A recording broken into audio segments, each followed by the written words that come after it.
अब मैं एक जिक्र करके अपनी बात को पूरा समाप्त करूंगा। सामान्य तौर पर 3 कृषि सुधार कानूनों की बात इस समय ज्वलंत मुद्दा है, लेकिन मैं धन्यवाद देना चाहूँगा प्रतिपक्ष के सभी मेंबर्स को भी। उन सब ने किसान आंदोलन पर भी चिंता की। किसान आंदोलन के लिए जो सरकार को कोसना आवश्यक था उसमें भी कोई कंजूसी नहीं की और कानूनों को काले कानून भी जोर देकर कहा। लेकिन मैं आज़ाद साहब और आनंद भाई आपको बताना चाहता हूं कि मैं किसान यूनियन से भी 2 महीने तक यही पूछता रहा कि कानून में काला क्या है, एक मुझे बताओ तो मैं उसको ठीक करने की कोशिश करूं। लेकिन मुझे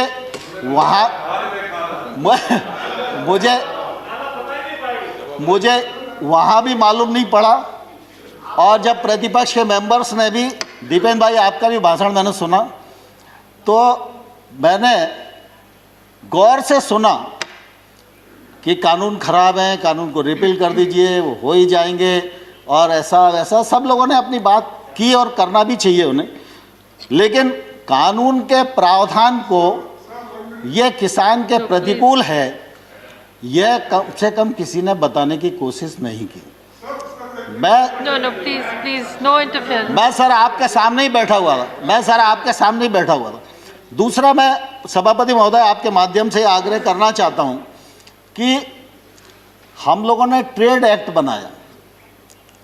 ट्रेड एक्ट में ये प्रावधान किया कि एपीएमसी के बाहर जो एरिया होगा वो ट्रेड एरिया होगा। वो किसान का घर भी हो सकता है, वो किसान का वेयर हाउस भी हो सकता है, उसका खेत भी हो सकता है। कोई भी व्यक्ति किसी भी स्थान के लिए किसी भी कीमत पर किसान वहाँ से अपने उत्पादन को बेच सकने के लिए स्वतंत्र है। ये हमारा एक्ट इजाज़त देता है। एपीएमसी के बाहर अगर कोई ट्रेड होगा तो उस पर किसी भी प्रकार का ना तो राज्य का टैक्स लगेगा ना केंद्र का टैक्स लगेगा। अब एपीएमसी के भीतर राज्य सरकार का टैक्स है, एपीएमसी के बाहर केंद्र सरकार का एक्ट है। केंद्र सरकार का एक्ट टैक्स को खत्म करता है और राज्य सरकार का जो एक्ट है वो टैक्स देने के लिए बाध्य करता है। तो मैं आपके माध्यम से किसानों को भी पूछना चाहता हूं और विशेष रूप से पंजाब के किसानों को भी पूछना चाहता हूं। उनके यहाँ थोड़ी परिस्थितियां अलग हैं, आड़तिया का कमीशन अलग है, बाकी सब चीज़ें अलग हैं, लेकिन हमने टैक्स को फ्री किया और राज्य सरकार टैक्स ले रही है। तो जो टैक्स ले रहा है और लगा रहा है और बढ़ा रहा है, आंदोलन उसके खिलाफ होना चाहिए या जो टैक्स फ्री कर रहा है उसके खिलाफ होना चाहिए। लेकिन अब देश में उल्टी गंगा बह रही है और मैं सभापति महोदय आपके माध्यम से किसान बंधुओं को भी कहना चाहता हूं और प्रतिपक्ष के मित्रों को भी कहना चाहता हूं, भारत सरकार नरेंद्र मोदी जी का नेतृत्व पूरी तरह किसानों के प्रति प्रतिबद्ध है, किसानों के प्रति समर्पित है। किसान आंदोलन के लिए हम लोगों ने लगातार उनको सम्मान देने की कोशिश की है, 12 बार ससम्मान बुलाकर बातचीत की है। एक शब्द भी हमने उनके बारे में इधर उधर नहीं बोला, संवेदनशीलता के साथ विचार किया है। लेकिन हमने ये जरूर कहा है कि आप प्रावधान में कहाँ गलती है विनम्रतापूर्वक हमारा ध्यान आकर्षित करिए। हमने जो उनकी भावना के अंतर्गत जिन बिंदुओं को चिन्हित किया जा सकता था उनको भी चिन्हित करके बताया कि हमको आपकी लगती है कि आपको यह शंका है कि एपीएमसी खत्म हो जाएगी, तो हम इस पर विचार करते हैं। एपीएमसी खत्म नहीं होगी। हमने एक के बाद एक उनको प्रस्ताव देने का भी प्रयत्न किया, लेकिन मैंने साथ में यह भी कहा कि अगर हम भारत सरकार किसी भी संशोधन के लिए तैयार है, इसके मायने ये नहीं लगाना चाहिए कि किसान कानून में कोई गलती है, लेकिन किसान आंदोलन पर है। पूरे एक राज्य में गलत फहमी का शिकार हैं लोग। एक ही राज्य का मसला है। Please don't interfere. Let him speak. Please don't. We are very short on time. सभापति महोदय, किसानों को इस बात के लिए बरगलाया गया है कि ये कानून आपकी जमीन को ले जाएंगे। मैं कहता हूं कॉन्ट्रैक्ट फार्मिंग के एक्ट में कोई एक प्रावधान बताए, कोई एक प्रावधान बताए। खड़गे जी, खड़गे जी दुनिया जानती है, खड़गे जी दुनिया जानती है, पानी से खेती होती है, खून से खेती सिर्फ कांग्रेस ही कर सकती है, भारतीय जनता पार्टी खून से खेती नहीं कर सकती। और इसलिए मैं सभापति महोदय आपके माध्यम से कहना चाहता हूं, कॉन्ट्रैक्ट फार्मिंग एक्ट का कौन सा प्रावधान है जो प्रावधान किसी भी व्यापारी को उस किसान की जमीन छीनने की इजाजत देता है? लेकिन लोगों को भड़काया जा रहा है, जमीन चली जाएगी।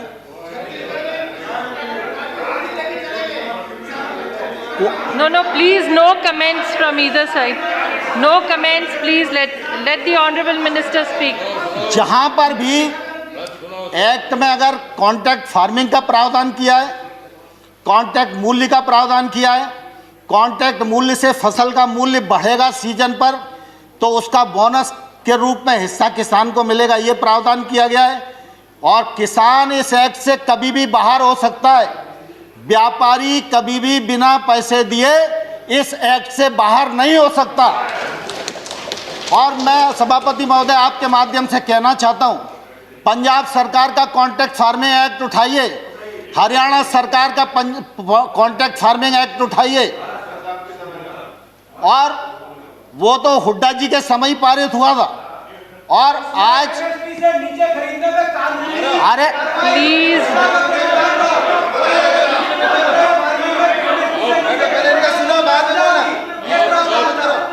excuse me, please, he is not yielding. He is not yielding, so please. Dipendra भाई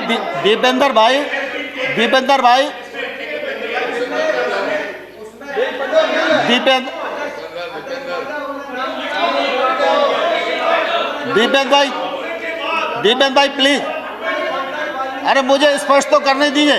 You still have a member. You can speak. He can reply later. आपका नहीं लिया मैंने। माननीय सभापति महोदय, मैं स्पष्ट करना चाहता हूं कि इन राज्यों के अभी लगभग 20-22 राज्य ऐसे हैं जिसमें कॉन्ट्रैक्ट फार्मिंग ने के लिए नया एक्ट बनाया है या उन्होंने एपीएमसी में शामिल किया है। नहीं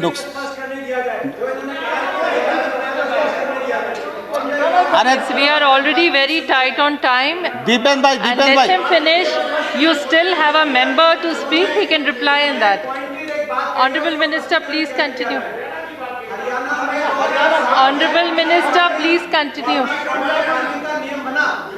रूल 6 ने एपीएमसी ने अमेंडमेंट हुआ हरियाणा में, मगर उसके साथ-साथ ये प्रावधान बना कि अगर एमएसपी से नीचे कोई प्राइवेट कंपनी अगर कॉन्ट्रैक्ट फार्मिंग में खरीद सकती है तो कानूनी कार्रवाई और सजा होगी।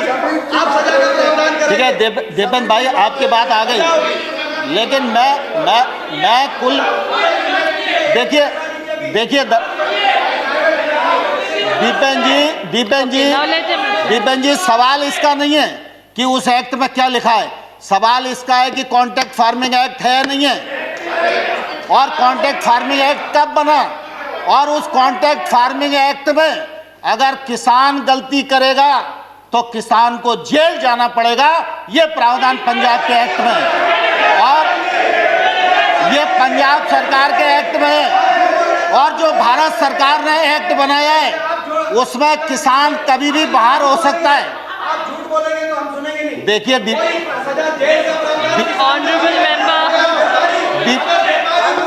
दीपेंद्र जी, मैं ये एक्ट बता सकता हूँ आपको, पंजाब सरकार का एक्ट बता सकता हूँ।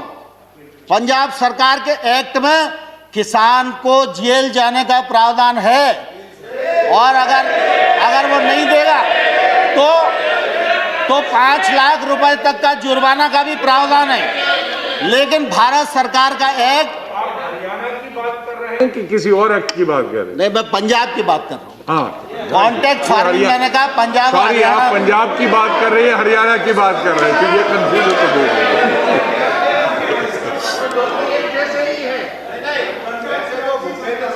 ऐसे तो भूपेंद्र सिंह हुड्डा जी की कमेटी की रिपोर्ट थी जिसमें उन्होंने कहा था एपीएमसी को समाप्त करो।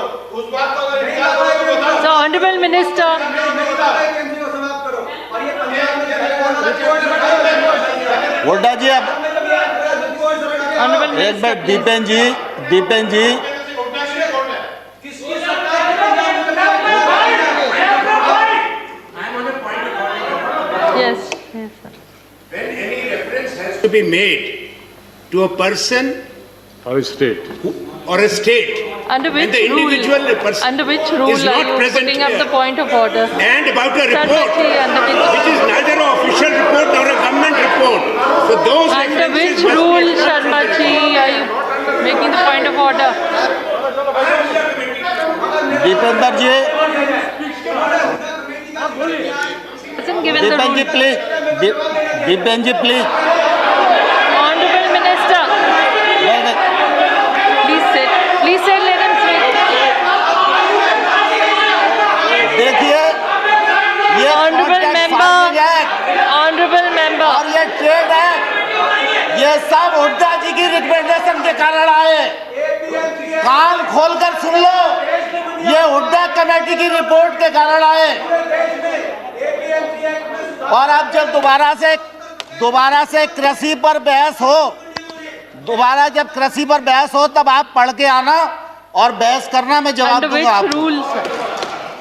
Bhupendra Yadav ji has a point of order. Please say under Bhupendra which ji, rule and Madam, माननीय सभापति महोदय, Madam, Bhupendra Rule Yadav ji. 238, Rule 9 shall not obstruct proceeding his or interrupt and avoid making running commentaries with speeches are being made in the council. उनको जरा restrict करिए. Now, honorable members, please realize we are very short on time.